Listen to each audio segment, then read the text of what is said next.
Medina যাইতে পারলাম না, মদিনা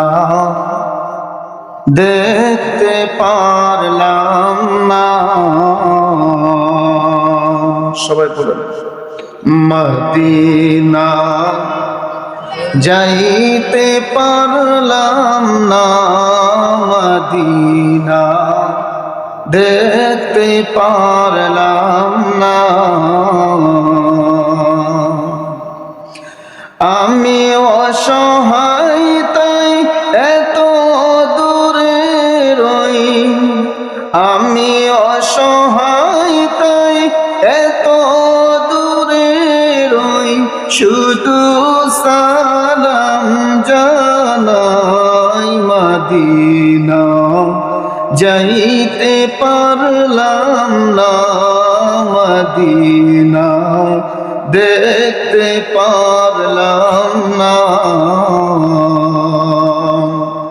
মদিনা যাইতে পারলাম না, মদিনা দেখতে পারলাম না।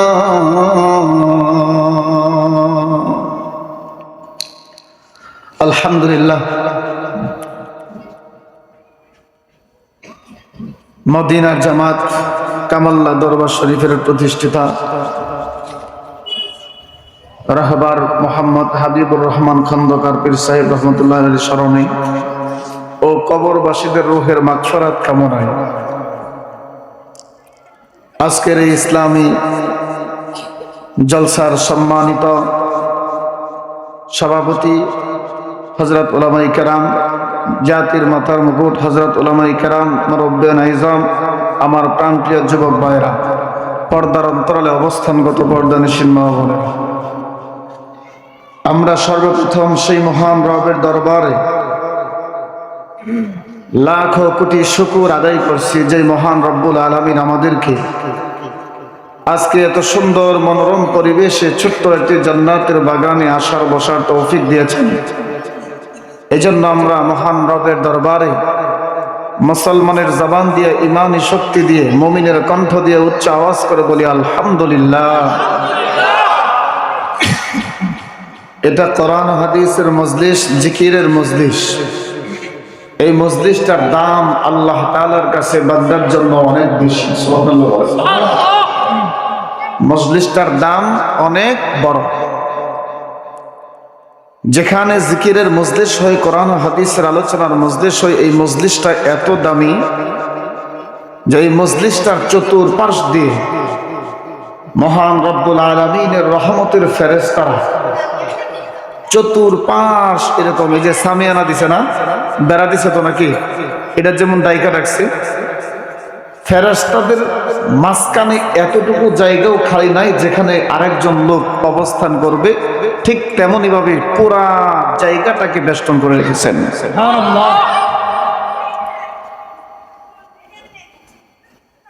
শুধু তা নয়, এই মজলিসের চতুর্পাশে জমিন থেকে নিয়ে আসমান পর্যন্ত, বলেন জমিন থেকে নিয়ে আসমান পর্যন্ত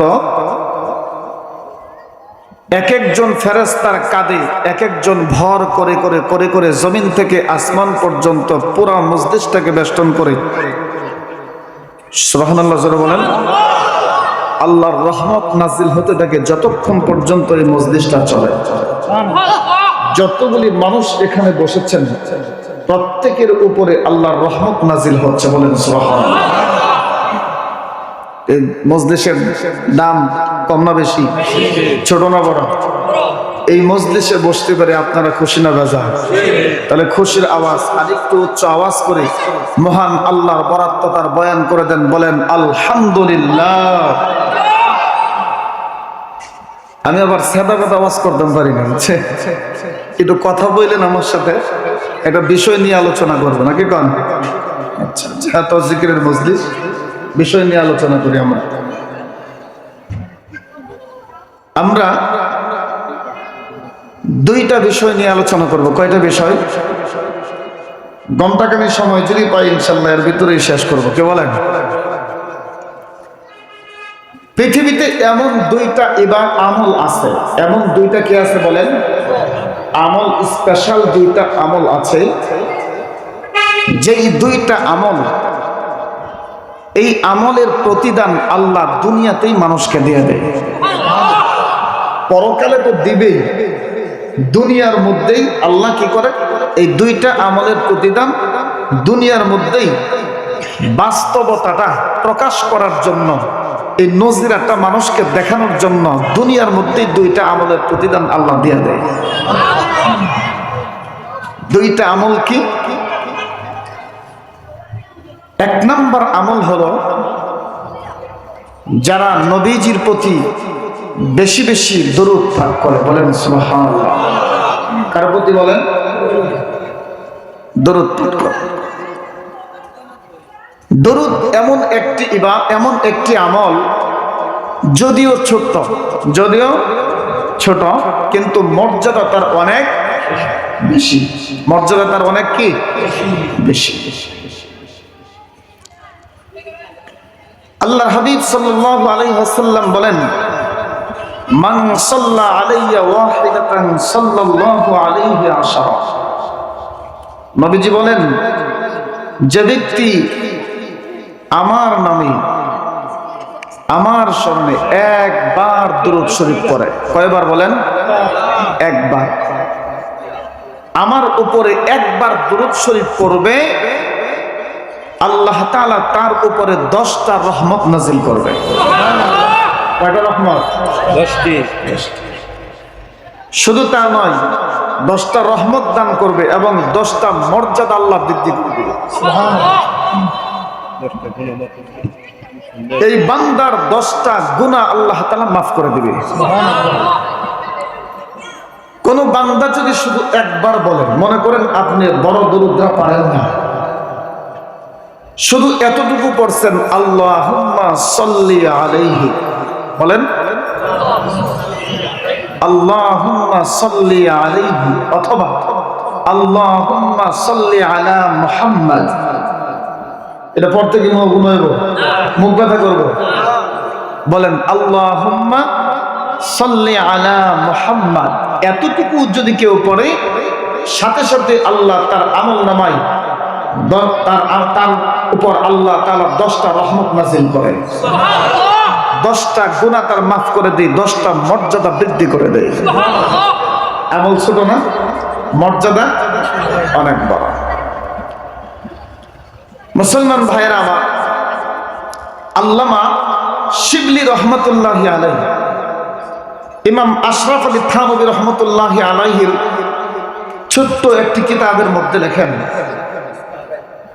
এক জামানার একজন অনেক বড় বুজুর্গ ব্যক্তি ছিলেন, তার নাম ছিলেন আল্লামা শিবলি রহমতুল্লাহি আলাইহি।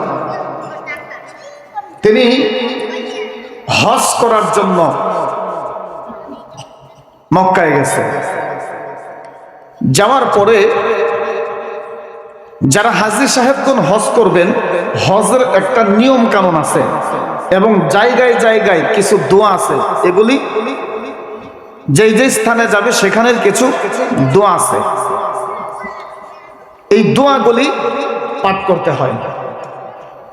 কিন্তু আল্লামা শিবলি রহমতুল্লাহি আলাইহি তাকায় দেখেন, একজন যুবক ওনার সাথেই বাইতুল্লাহ তওয়াফ করলো এবং উনি যেই জায়গাগুলিতে যাইতেছে, সেও সেই জায়গাগুলির মধ্যে যাইতেছে। যাইতে যাইতে যেখানেই যায়, শুধুমাত্র দুরূদ শরীফের আমল করে। সুবহানাল্লাহ, দুরূদ পড়ে। এ মহিলারা কে কথা বলে? সাবধান, কেউ কথা বলবেন না। যেখানেই যায় সেখানেই শুধু দুরূদ পড়ে, কাবার গিলাফ ধরে ধরে দুরূদ পড়তেছে। সুবহানাল্লাহ। এখন দুরূদ পড়ে আল্লামা শিবলি রহমতুল্লাহি আলাইহি দেখে যুবককে ডাক দিছে, এই যুবক শোনো, প্রত্যেকটা স্থানের এক একটা নিয়ম আছে, এক একটা তার নির্দিষ্ট দোয়া আছে। সেই দোয়াগুলি তুমি পড়ো না, শুধু দুরূদ শরীফ পড়ো। কারণটা কি? যুবকটা চোখের পানিগুলি ছেড়ে দিয়েছে আর সে বলতেছে, আল্লাহর ওলি,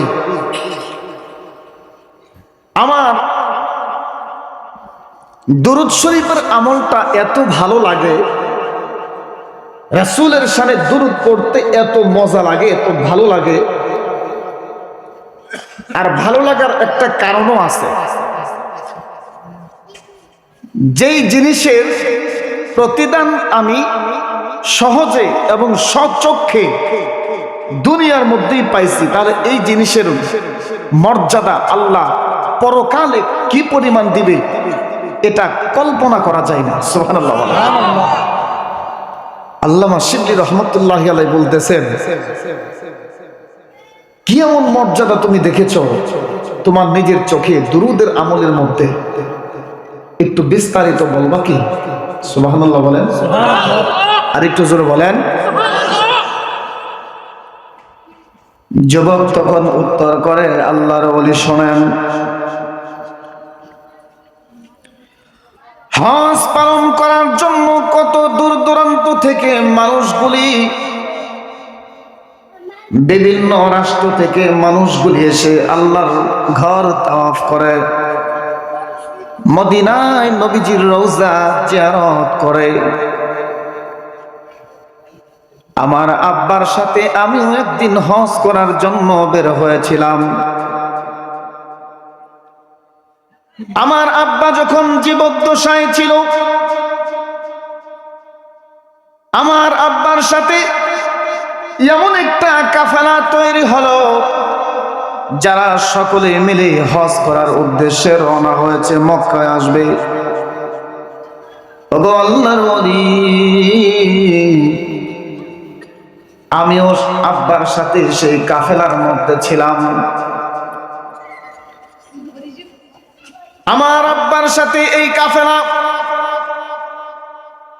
এবং আমি সন্তান ও বাবার সাথে বাড়ি থেকে বের হয়ে রওনা হলাম। চলতে চলতে চলতে চলতে এমন একটা মরুভূমির প্রান্তরে উপস্থিত হলাম। মরুভূমির প্রান্তরে যখন উপস্থিত হয়, আমার আব্বা হঠাৎ করে অনেক অসুস্থ হয়ে যায়। আমার আব্বা অসুস্থ হওয়ার কারণে আব্বার গায়ে প্রচন্ড জ্বর চলে আসে। অসুস্থ হওয়ার কারণে আমার আব্বা কাফেলার সাথীদের সাথে চলতে পারতেছিল না, হাঁটতে পারতেছিল না। কাফেলার সাথীরা দ্রুত গতিতে চলতেছে, কিন্তু আমার আব্বা এত দ্রুত গতিতে হাঁটতে পারে না, চলতে পারে না। আমি আমার আব্বাকে ছেড়ে দিয়ে চলেও যেতে পারি না, যার কারণে আমি আর আমার আব্বা সেই মরুভূমির প্রান্তরেই রয়ে গেলাম। আর আমার ওই সাথী বাইরা কাফেলা লোকগুলি সবাই চলে গেল। এক পর্যায়ে আমি আর আমার আব্বা ওই মরুভূমির মধ্যেই রয়ে গেলাম। মুসলমান ভাইরা আমার কথাগুলি মনোযোগ দিয়ে শুনবেন। যুবকটা ডাক দিয়ে বলে, ও আল্লাহর ওলি গো শুনেন, হঠাৎ করে আমার আব্বা এমন অসুস্থ হয়ে পড়লো, প্রচন্ড জ্বর, এক পাও সামনে আগাইতে পারে না। আমি আমার আব্বাকে ছেড়ে যাইতে পারি না। এক পর্যায়ে আমার আব্বা জমিনের মধ্যে মৃত্যুর শয্যায় গড়াগড়ি শুরু করে দিল। কিন্তু আমার আব্বা এমন অবস্থা হলো যে আমার আব্বা মৃত্যুর শয্যায় পড়ে আছে। আশেপাশে কোনো বাড়িঘর নাই, কোনো মানুষের আনাগোনাও নাই। কি করব? আমার আব্বাকে নিয়ে এখন কোথায় যাব? আমার যাওয়ার মতো কোথাও আশ্রয় ছিল না, এবং কেউ আমাদেরকে সহযোগিতা করবে এমন মানুষও পাই নাই। আল্লাহর ওলি শুনেন, এক পর্যায়ে আমার আব্বা মরুভূমির প্রান্তরে মৃত্যুবরণ করলো। আমার আব্বা যখন মৃত্যুবরণ করলো, মৃত্যুবরণ শুরু করে নাই, ঘটনাক্রমে কেন জানি আমার আব্বা লাশটাকে আল্লাহ পাক রব্বুল আলামিন এই মরুভূমির মধ্যে আব্বার মানুষের চেহারা পরিবর্তন করে, সৌরত পরিবর্তন করে আমার আব্বার চেহারাটা শুকরের চেহারার মতো বানিয়ে দিয়েছে।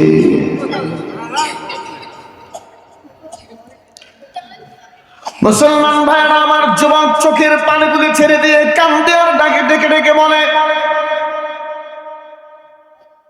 ও আল্লাহর ওলি গো, এখন আমি আমার আব্বার এই মৃত লাশটাকে নিয়ে কোথায় যাব? কাউকে দেখি না, মরুভূমির মধ্যে কোনো মানুষও নাই, আশেপাশে কোনো বাড়ি ঘরও নাই। কোথায় যাব? আমার আব্বাকে কেমনে গোসল দিব? কেমনে আমার আব্বার দাফন কাফনের ব্যবস্থা করব? আমার মাথায় কোনো কিছুই ধরছিল না। এক পর্যায়ে আমি সেখানে আমার আব্বার লাশটাকে নিয়ে খুবই চিন্তিত হইয়া, ক্লান্ত হইয়া ওই মরুভূমির প্রান্তরে ঘুমায়া পড়লাম। হঠাৎ করে ঘুমের ঘরে স্বপ্ন দেখি, এমন একজন সুদর্শন মানুষ, যার চেহারা অতীব সুন্দর, এত সুন্দর চেহারা, যার চেহারার মধ্যে এত সৌন্দর্য ছিল আর এত নূর ছিল, যা পৃথিবীর জমিনে কোন মানুষের চেহারা এত সুন্দর হতে পারে না। ওগো আল্লাহর ওলি, সেখানে আমি ঘুমন্ত অবস্থায় এমন ঘুমের ঘরে স্বপ্নে দেখি, এমন একজন ব্যক্তি যার চেহারা অতীব সুন্দর, যার চেহারার কোনো তুলনা হয় না। এত সুন্দর চেহারা, সাদা ধবধবে পোশাক পরিহিত মানুষটা, মাথায় সুন্দর পাগড়ি, লম্বা জামা। আহারে, আমার সামনে এসে আমাকে ডাক দিয়া বলতেছে, যুবক কি ব্যাপার? কেন কান্দো? কেন এত মর্মাহত হয়ে, কেন চিন্তিত হয়ে এইভাবে মরুভূমির বালুর কণার উপরে ঘুমাইতেছো? ওগো আল্লাহর ওলি, জানেন না সেই দিন আমি ওই সুন্দর চেহারার অধিকারী লোকটাকে দেখার পর আমি স্তম্ভিত হয়ে গেলাম, আশ্চর্য হয়ে গেলাম। এই লোকটা কে গো, যার চেহারা এত সুন্দর? পৃথিবীর জমিনে এত সুন্দর চেহারার অধিকারী মানুষ কোনদিন দেখি না। লোকটা আমাকে এসে ডাকতেছে আর জিজ্ঞাসা করতেছে, যুবক শোনো, বলো না তুমি কেন এত চিন্তিত আর এত ক্লান্ত কেন? তখন আমি আমার ওই মুসাফির ভাইটাকে, অতীব সুন্দর চেহারার অধিকারী লোকটাকে উদ্দেশ্য করে বললাম, আল্লাহর বান্দা, আমি তো আপনাকে চিনি না, আপনিও আমাকে চিনেন না, তবে আমার মুসিবতের কথা আপনি জিজ্ঞাসা করেছেন, আপনার কাছে বলতেই হয়। আমি হজ পালন করার জন্য আমার রাসূলের রওজা মুবারক জিয়ারত করার উদ্দেশ্যে আমি যখন আমার বাবার সাথে একটা কাফেলা নিয়ে রওনা হলাম, প্রতিমধ্যে এই জায়গার মরুভূমির মধ্যে এসে আমার আব্বা অনেক অসুস্থ হয়ে গেল। অসুস্থ হওয়ার পরে আমার আব্বা এক পর্যায়ে জমিনে গড়াগড়ি করার পরে দুনিয়ার জমিন থেকে বিদায় হয়ে গেল। আব্বার রূহটা চলে গেল, কিন্তু একটা আশ্চর্য ঘটনা ঘটে গেছে, আমি জানি না কেন হয়েছে। বলে কি হয়েছে? বলে মুসিবতটা হলো আমার আব্বা শুধু মৃত্যুবরণ করে নাই, মৃত্যুবরণ করার পর আমার আব্বার চেহারাটা কেন জানি আল্লাহ রব্বুল আলামিন মানুষের চেহারা পরিবর্তন করে, মানুষের সূরত পরিবর্তন করে আমার আব্বার চেহারাটা একটা শুকুরের চেহারার মতো বানায়া দিয়েছে। এই মুসিবতের মধ্যে পড়ে এখন আমি কোথায় যাব, কই যাব? কোনো মানুষ নাই, আশেপাশে কোনো বাড়িঘর নাই, কার কাছে সাহায্য চাইব?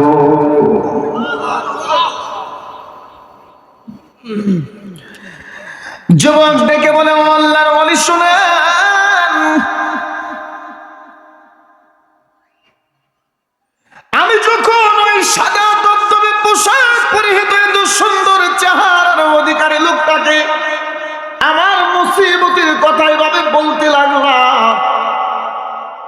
ওই সাদা দপ্তরে পোশাক পরিহিত সুন্দর চেহারার অধিকারী লোকটা আমার হাত ধরলো আর বলল, যুবক ওঠো। আমার হাতের মধ্যে ধরে টান দিয়ে উঠালো। ওঠানোর পরে বলে, চলো তোমার বাবার কাছে যায়। আমার বাবার লাশের পাশে আসলাম। লাশের পাশে আসার পরে আমি যে আশ্চর্য জিনিসটা দেখলাম, ওই সুন্দর চেহারার অধিকারী লোকটা আমার হাতটা ছেড়ে দিয়ে আমার বাবাকে যে চাদরটা দিয়ে ঘুরে রেখেছিলাম এই চাদরটা টান দিয়ে সরালো। আর ওই লোকের সুন্দর চেহারার হাতখানা দিয়া, সুন্দর হাতখানা দিয়া আমার বাবার ওই শুকরের চেহারার উপরে যেই মাত্র মাসে করে দিয়েছে, এমনি লক্ষ্য করে দেখি আমার বাবার ওই শুকরের সৌরতটা পরিবর্তন হয়ে আবার আগের মতো আমার বাবার সৌরত ফিরে পেয়েছি। শুধু তা না, এত সুন্দর চেহারা আমার বাবার হয়েছে যেন ওই লোকের চেহারার মতো সুন্দর হয়ে গেছে।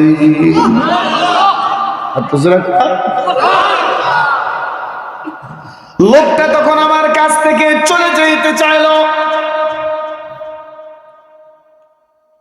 যুবকটা ডাক দিয়ে বলে, আল্লাহর ওলি গো,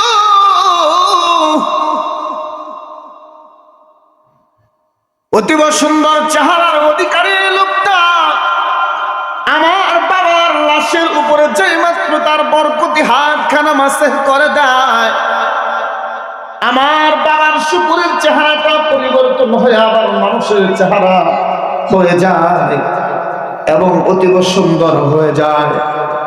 এই দৃশ্য দেখার পরে আমি আশ্চর্য হয়ে গেলাম, কোনো কিছুই বলতে পারতেছিলাম না। হাঁ করে শুধু তাকায় রইলাম, কিছুই বলতে পারি না। এক পর্যায়ে ওই সুন্দর চেহারার অধিকারী লোকটা আমার কাছ থেকে চলে যাইতেছে, আমাকে না বলে, কোনো কিছুই বলে না।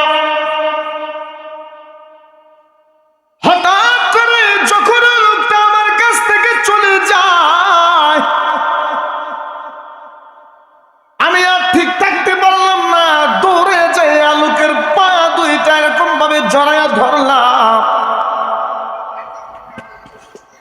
চাদরটা টেনে টেনে ধরলাম আর বললাম, আল্লাহর ওলি, হে আল্লাহর বান্দা, আপনার পরিচয়টা আমি জানি না, আমার পরিচয় তো আপনি জানেন না।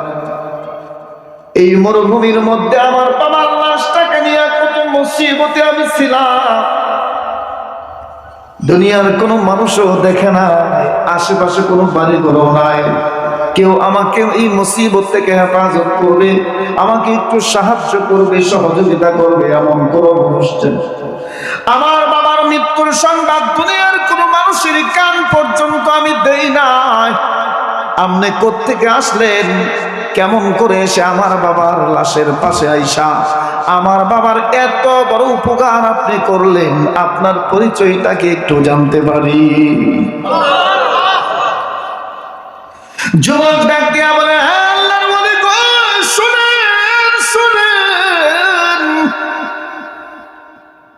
আমি যখন ওই লোকের চাদরটা টেনে ধরলাম আর ডেকে ডেকে বললাম, হে আল্লাহর বান্দা, আমি আমার বাবার মৃত্যুর সংবাদ দুনিয়ার কোনো মানুষের কান পর্যন্ত দেই নাই, আপনি কেন আসলেন, কোত্থেকে আসলেন, আপনার পরিচয়টা একটু জানতে চাই। যে লোকটা আমার বাবার পাশে এসে এত বড় উপকার করলো, এই লোকটার পরিচয়টা আমার জানার বড় ইচ্ছা। সুবহানাল্লাহ বলেন। এই কথা বলার সঙ্গে সঙ্গে অতীব সুন্দর চেহারার লোকটা আমাকে ডাক দিয়া বলে, হে যুবক, তুমি তো আমাকে চিনো না, আমি দুনিয়ার কোন সাধারণ মানুষ না, আমি হলাম সরকার দু আলম, যার খাতিরে আল্লাহ তাম দুনিয়া বানাইছে। আল্লাহু আকবার জোরে বলেন। যার খাতিরে আল্লাহ পাক কুল কায়নাত তাম পৃথিবী বানাইছেন, আমি দুনিয়ার কোন সাধারণ মানুষ না রে, আমি হলাম সরকার দু আলম মুহাম্মদুর রাসূলুল্লাহ সাল্লাল্লাহু আলাইহি ওয়াসাল্লাম। চিৎকার দিয়ে বলেন না সুবহানাল্লাহ। যুবক তখন বলতেছিল, আল্লাহর ওলি গো, শুনেন শুনেন। এই কথা বলার সাথে সাথে আমি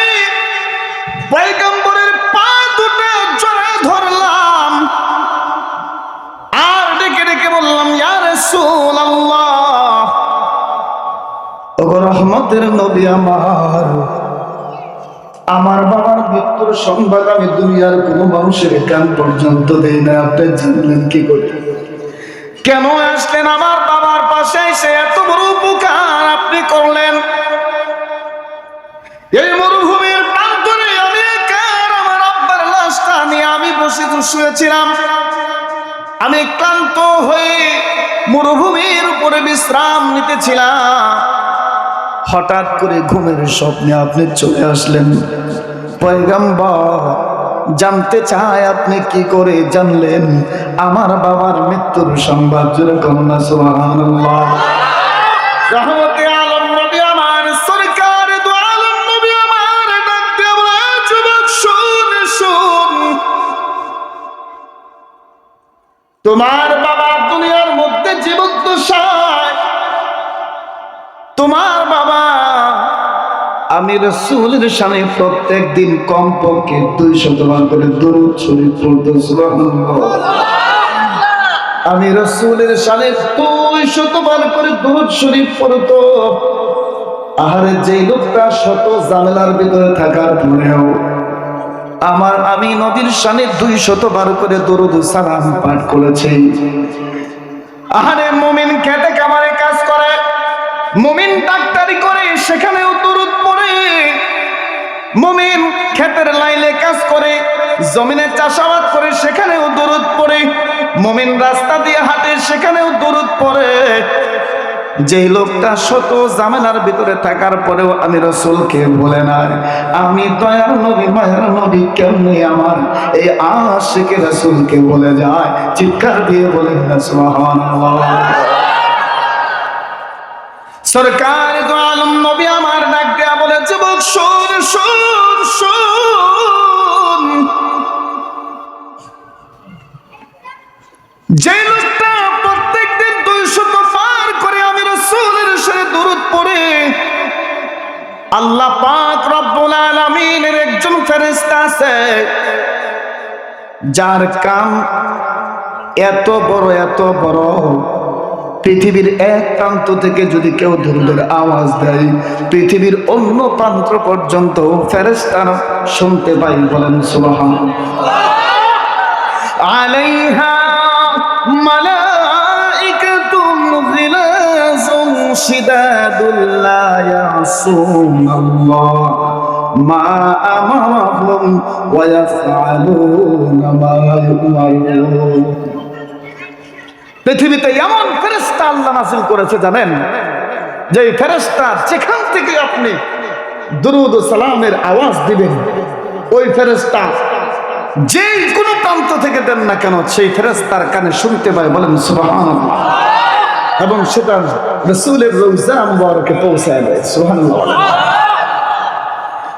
রহমতে আলম নবী আমার, সরকার দু আলম নবী আমার ডাক দিয়ে বলে, যুবক শুন শুন, তোমার আব্বা যখন দুনিয়ার জমিনে আমি রাসূলের শানে বারবার দরুদ পড়তো, আল্লাহ পাকের একজন ফেরেশতা ছিল, যেই ফেরেশতা আমি রাসূলের দরবারে দরুদের সালামের হাদিয়াটা পৌঁছে দিত। বলেন সুবহানাল্লাহ।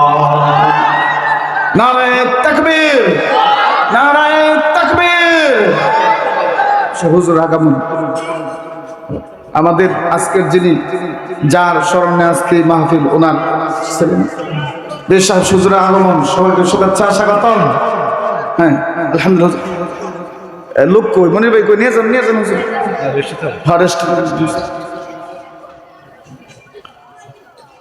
আলহামদুলিল্লাহ। সবাই অল্প কিছুর মধ্যে চলে আসবেন হুজুর, আমি বয়ানটা শেষ করি নাকি?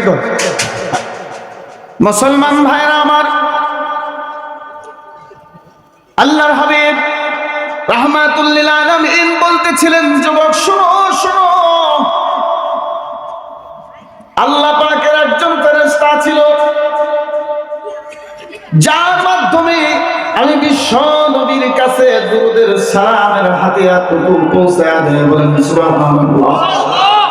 আজকে সকাল থেকে সন্ধ্যা গণায় আসলো, এখনো পর্যন্ত তোমার আব্বার আমার আশিক রাসূলের দরুদের হাদিয়া আমি রাসূলের দরবারে পৌঁছে না। এই কারণে আমি ফেরেশতাকে জিজ্ঞাসা করলাম, হে আল্লাহর ফেরেশতা, বলো না প্রত্যেক দিন যেই আশিক রাসূল আমার প্রতিদিন 200 বার করে দুরূদ ও সালাম পাঠ করত, তুমি ফেরেশতা আমি রাসূলের দরবারে সেই দুরূদের হাদিয়া পেশ করতাম। রে আল্লাহর ফেরেশতা, আজকে সন্ধ্যা হয়ে গেল, এখনো পর্যন্ত আমার ওই আশিক রাসূলের দুরূদের হাদিয়া আসে না, কি ব্যাপার? কিছুই তো বুঝলাম না। আল্লাহ পাকের ফেরেশতা তখন ডেকে বলেন, ইয়া রাসূলুল্লাহ, ও রহমতের নবী, কেমন করে আসবে বলেন না? যে লোকটা প্রত্যেকদিন আপনার সামনে 200 বার করে দুরূদের হাদিয়া পৌঁছাইতো, 200 বার করে দুরূদ পড়তো, ওই লোকটা আজকে দুনিয়ার জমিনে নাই, দুনিয়ার জমিন থেকে বিদায় হয়ে চলে গেছে। রহমতের নবী শুধু মৃত্যুবরণ করেছে তা নয়, মৃত্যুবরণ করার সাথে সাথে কেন জানি আল্লাহ পাক তার মৃত লাশটাকে মানুষের সুরত পরিবর্তন করে, কেন জানি তার লাশটা শুকরের সুরত বানায় দিয়েছে, শুকরের চেহারার মতো বানায় দিয়েছে। ওগো রহমতের নবী, জানি না কেন এরকম হলো। রহমতে আলম নবী বলেন, যুবক, ফেরেশতা যখন আমার কাছে সংবাদ দিল, সংবাদ পাওয়ার পর আমি তো রহমতের নবী, দয়ার নবী, মায়ার নবী, কেমন করে আমার আশিক রাসূলকে আমি বলে যাই? চিৎকার দিয়ে বলেন আল্লাহু আকবার।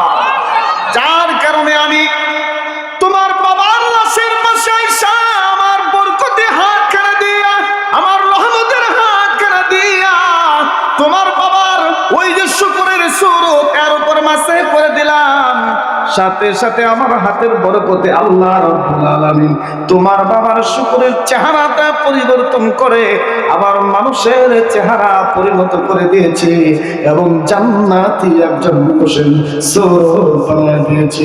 সুবহানাল্লাহ। আর তো জোরে কত না সুবহানাল্লাহ।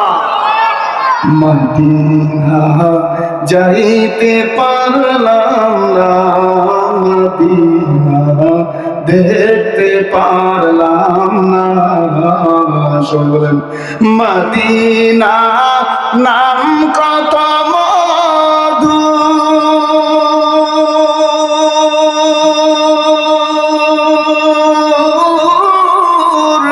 মদিনা আর যে কত দূর। আল্লাহু আকবার বলেন, আর জোরে বলেন আল্লাহু আকবার। মদিনা নাম কত মধু,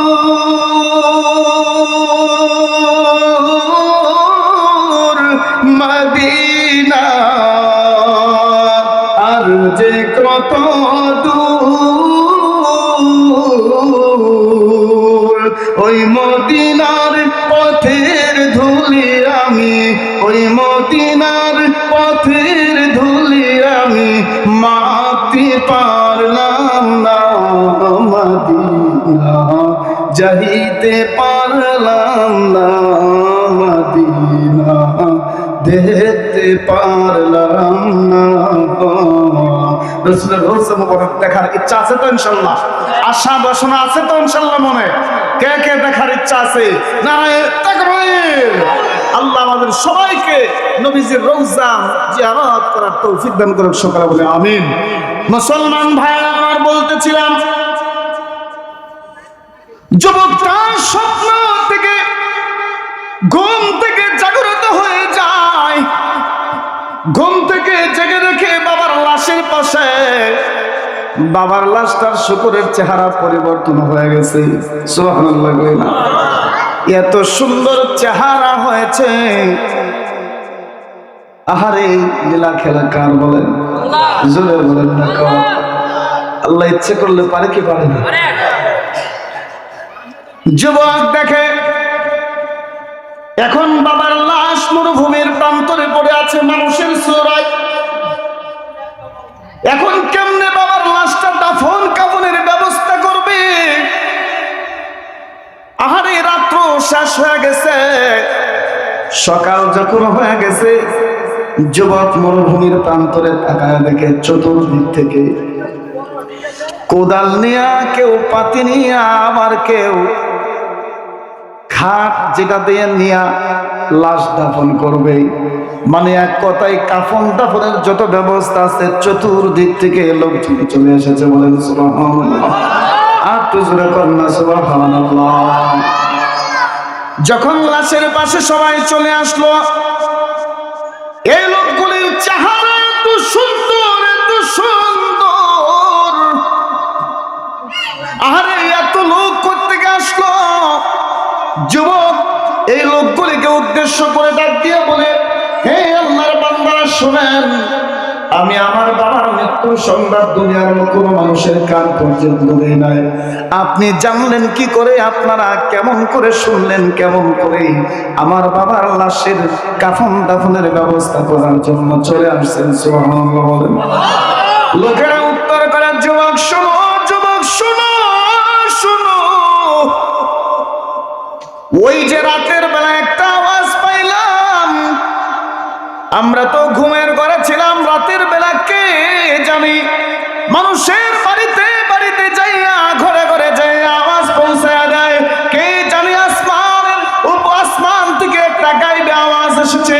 কে জানি ডেকে ডেকে বলে, হে নবীর উম্মতেরা, নবীর আশিকের দলেরা, শোনো, তোমরা যদি বিপুল অনেক পরিমাণে নেকি অর্জন করতে চাও, তোমরা যদি জান্নাতে যাইতে চাও, তাড়াতাড়ি চলে যাও ওই মরুভূমির প্রান্তরে একজন আশিক রাসূল মহিলা পুইরা দিছে। যারা যারা ওই আশিক রাসূলের জানাজার নামাজের দাফন কাফনের ব্যবস্থা করবা, যারা যারা ওই আশিক রাসূলের জানাজায় উপস্থিত হইবা, জানাজার নামাজ পড়তে পারবা, তোমাদের সকলকে জান্নাতের ভিতরে নেওয়া হবে। ওই যে রাতের বেলা আমি একটা আওয়াজ পাইলাম, প্রত্যেকে বলতেছে শুধু একজন না, দুইজন না, শত শত লোক মরুভূমির প্রান্তরে চলে আসছে আশিক রাসূলের দাফন কাফন করার জন্য। সুবহানাল্লাহ বলেন।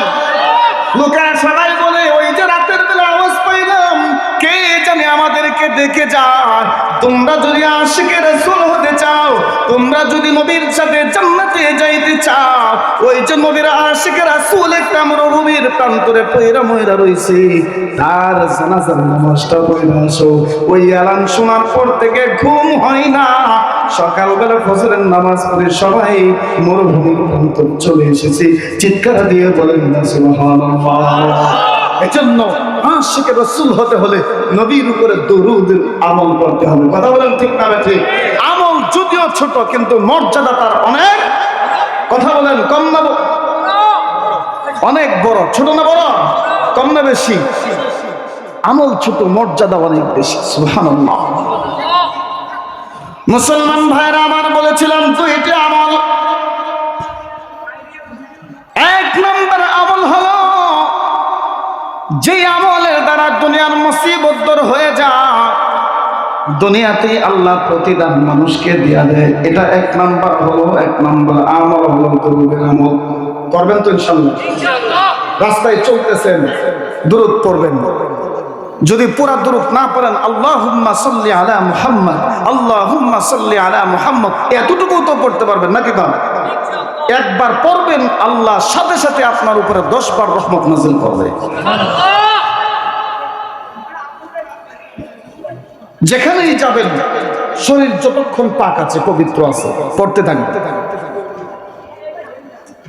মুসলমান ভাইয়েরা আমার, এক নাম্বার আমল হলো দরুদ শরীফ পড়া। পৃথিবীতে আরেকটা আমল আছে, যে আমলের প্রতিদান আল্লাহ দুনিয়ার মধ্যে মানুষকে দেয়। আরেকটা আমল, এটির নাম হলো, আল্লাহ বলেন, ওয়া মিম্মা রাযাকনাহুম ইউনফিকুন। সুবহানাল্লাহ বলেন। আমি আল্লাহর দেয়া রিজিক থেকে যারা আমি আল্লাহর রাস্তায় কি করবে? দান করবে। সুবহানাল্লাহ বলেন। আল্লাহর রাস্তায় দান সদকা বেশি করবে। একটা গরিব অসহায় মানুষ, তাকে খাবার দিবেন, তাকে টাকা পয়সা দিবেন, প্রয়োজনে তাকে একটা জামা কিনে দিবেন, তাকে এই কত এতিমখানা আছে, বাচ্চারা লেখাপড়া করে একটা কিতাব কিনে দিবেন, একটা পোশাক কিনে দিবেন, তাকে মাদ্রাসায় সহযোগিতা করবেন। আপনার এলাকার মধ্যে পাশে অনেক গরিব মানুষ, অসহায় মানুষ আছে না, এদেরকে খাবার দিবেন, এদেরকে প্রয়োজন মিটাবেন, আল্লাহ খুশি হয়ে যাবে। সুবহানাল্লাহ। আল্লাহ খুশি হলে আমার রাসূলও খুশি হয়। কথা বলেন ঠিক না ঠিক? ছোট্ট একটি ঘটনা আপনাদেরকে শোনায় শেষ করব। দানের ব্যাপারে সাহাবীরা একজন আরেকজনের চাইতে কে কার চাইতে বেশি দান করতে পারতো একটা প্রতিযোগিতা লেগে যেত। সুবহানাল্লাহ বলেন। জিহাদের ময়দান থেকে হযরত আলী রাদিয়াল্লাহু তাআলা আনহু সফর চলতেছে, নবীজির কাছে বলে, ইয়া রাসূলুল্লাহ সাল্লাল্লাহু আলাইহি ওয়াসাল্লাম, আপনি যদি একটু অনুমতি দেন, অনেক দিন ধরে সফরে আসছি, বাড়িতে যাই না, আমার কলিজার টুকরা দুইটা ছেলে হাসান আর হুসাইনকে দেখতে বড় মনে চায়। সুবহানাল্লাহ। আপনি যদি একটু অনুমতি দেন তাহলে আমার ছেলে দুইটাকে একটু দেখে আসি। সুবহানাল্লাহ। হযরত আলী রাদিয়াল্লাহু তাআলা আনহু রওনা হয়ে গেছে বাড়ির দিকে। চলতেছে, চলতে চলতে চলতে চলতে বাড়ির কাছাকাছি চলে আসছে, এমন সময় দেখে রাস্তার মধ্যে একটা লোক পেট আর পিঠ লাগাইয়া জমির মধ্যে শুয়ে আছে। এর শরীরের মধ্যে কোনো গোশত দেখা যায় না, খালি হাত দিয়ে বসে রয়েছে চামড়ার উপর। আল্লাহু আকবার না, এমন ভাবে শুইছে যে তার শরীরে কোনো গোশত দেখা যায় না, যেমন চামড়াটার উপরে হাত দিয়ে গুলি বসে রয়েছে। সাহাবীদের অভ্যাস ছিল, যখনই কোনো মানুষ দেখতো তখনই সালাম দিত। এটা রাসূলের সুন্নাত, সাহাবায়ে কেরামদের সুন্নাত। সুবহানাল্লাহ। একজন আরেকজনের সাথে দেখা হয়েছে, সাথে সাথে সালাম দিত। আগে সালাম তারপরে কথা। কথা বলেন ঠিক না ঠিক? আগে সালাম তারপরে কালাম। হযরত আলী একটা সালাম দিল, সালাম দেয় কিন্তু কোনো জবাব আসে না। দ্বিতীয়বার আরেকটি সালাম দেয়, কোনো জবাব আসে না।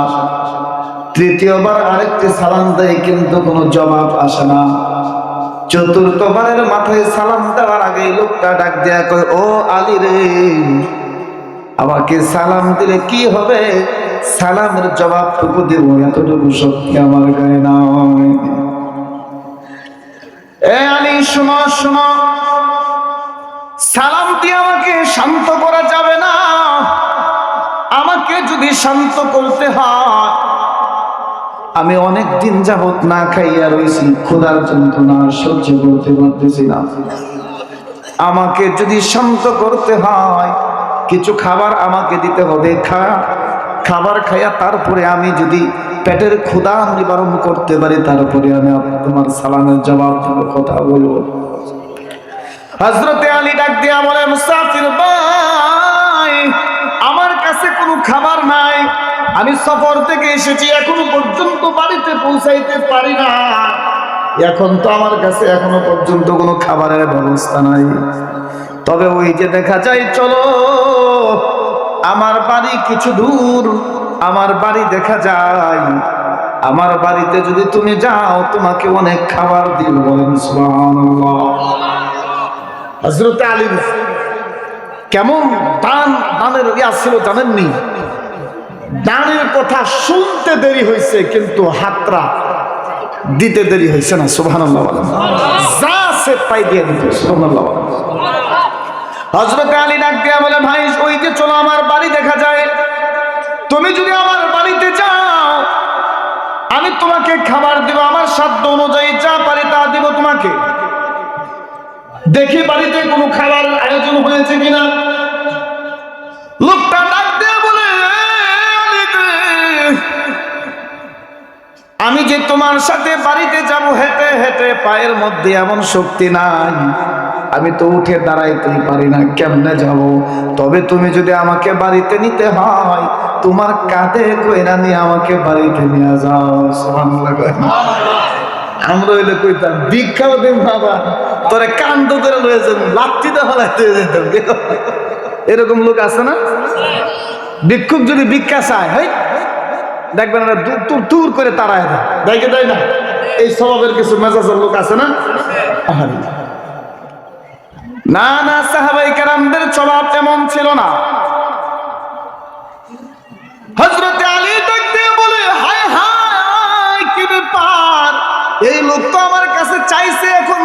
পারবো না।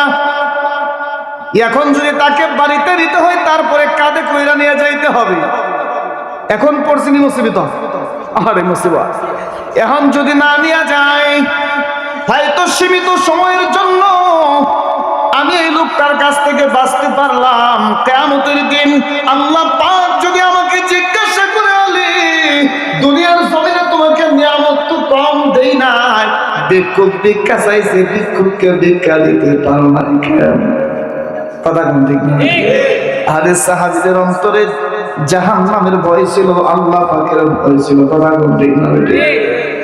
হযরত আলী চিন্তা করে, না না, যত কষ্ট হোক কাঁধে করে নিয়ে হলে আমার বাড়িতে নিয়ে যাব, তারপরেও কিয়ামতের দিন আসামির কাঠ গড়ায় আমি দাঁড়াইব না। সুবহানাল্লাহ। হযরত আলী লোকটাকে কাঁধে কইরা নিয়ে রওনা হয়ে গেছে। যাইতে যাইতে যাইতে যাইতে যাইতে যাইতে চলে গেছে বাড়িতে। বাড়িতে যাওয়ার পরে দরজার সামনে যাইয়া লোকটাকে দাঁড় করায়া দিল। দাঁড় করায়া দেওয়ার পর হযরত আলী একটা সালাম দিল ঘরের ভিতরে। লোকটাকে বলতেছে, তুমি দাঁড়াও, আমি দেখি বাড়িতে কেউ আছে। সুবহানাল্লাহ বলেন না? আপনারা বিবির সালাম দেন তো বাড়িতে যাই, এই জামাই বউরে সালাম দিলে যেই শরম না লাগে, এই কথা বল না কেন? এটাই হচ্ছে মোহাব্বত। আর সারা দুনিয়ার মানুষের জন্য যারা দেখেন তারা নেতারা দেখলে সালাম দেন আসসালামু আলাইকুম, হের লাগে দোয়া করেন। হ্যাঁ, খেতারে দেখলে সালাম দেন আসসালামু আলাইকুম, হের লাগে দোয়া করেন।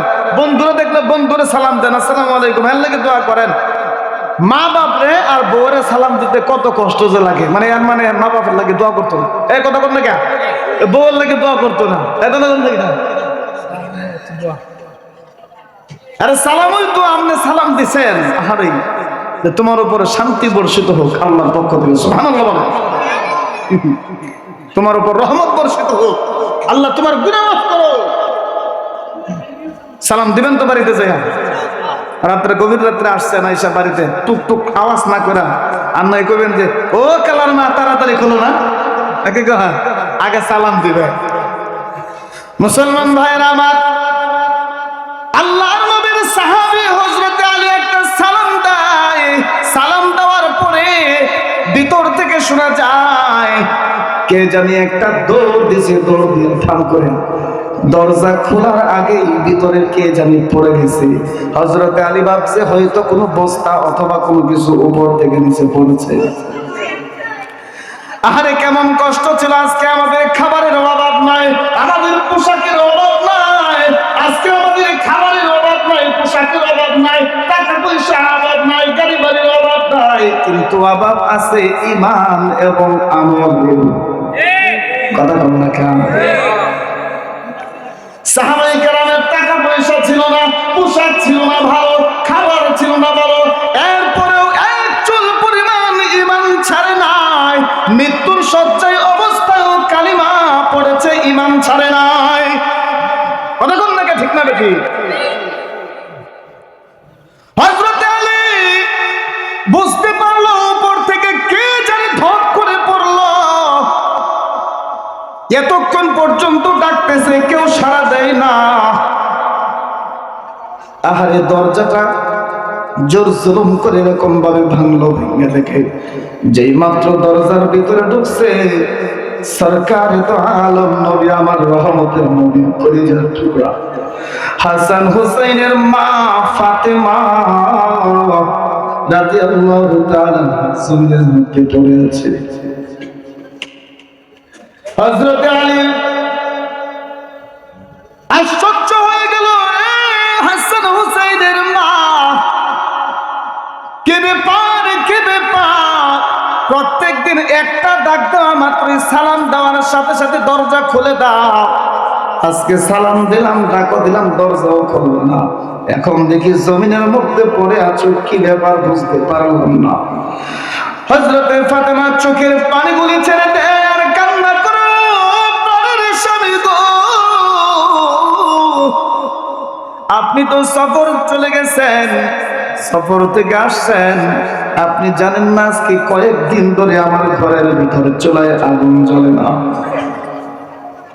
আমার ঘরের ভিতরে চুলায় আগুন জ্বলে না। আহারে কোনো খাবারের ব্যবস্থা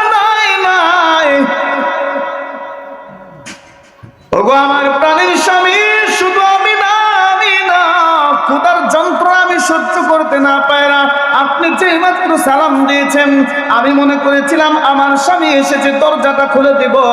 যেই মাত্র একটা দৌড় মারছি, ওগো প্রাণের স্বামী আমার ক্ষুধার যন্ত্রণার কারণে ভালো করে দাঁড়াইতে পারি নাই, দৌড় মারলাম আর ধপ করে জমিনের মধ্যে পড়ে গেলাম।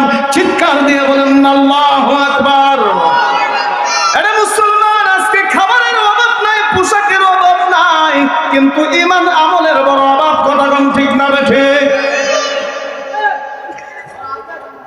রহমতে আলম নবীর সাহাবী দেখতে বলে, ফাতেমা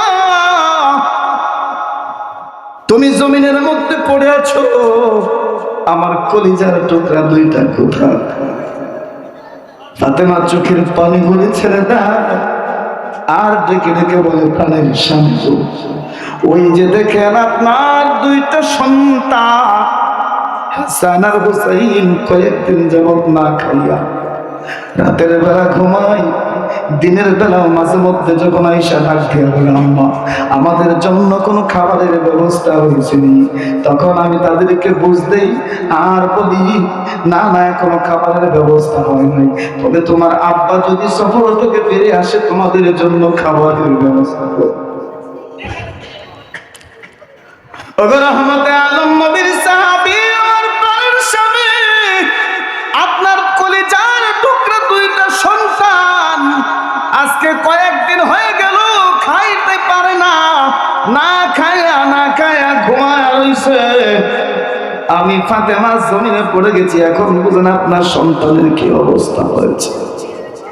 হযরতে আলী চোখের পানিগুলি ছেড়ে দেয় আর ডেকে ডেকে বলে, ও ফাতেমা আমার কলিজার টুকরা দুইটা সন্তান না খায় রইছে।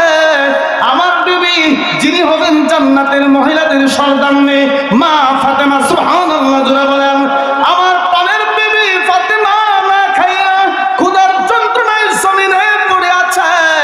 আমি কিন্তু সফর থেকে আসার সময় রাস্তা থেকে একজন ভিখারিকে তুলে আইনা দরজার সামনে দাঁড় করাইয়া দিছি। আমার সন্তানগুলি না খায়া থাকুক, আমার কোনো আফসোস নাই। আমি না খায়া থাকবো, আমার বিবি না খায়া থাকবে, কোনো আফসোস নাই।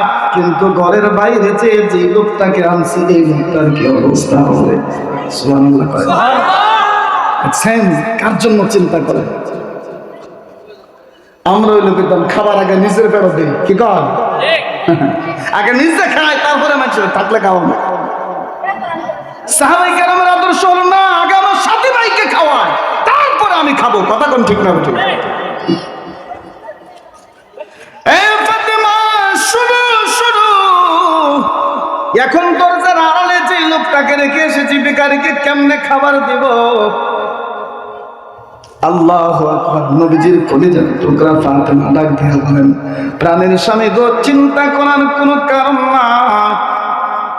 আল্লাহ তো বলেছেন যখনই কোনো মুসিবতের মধ্যে পড়ো নামাজ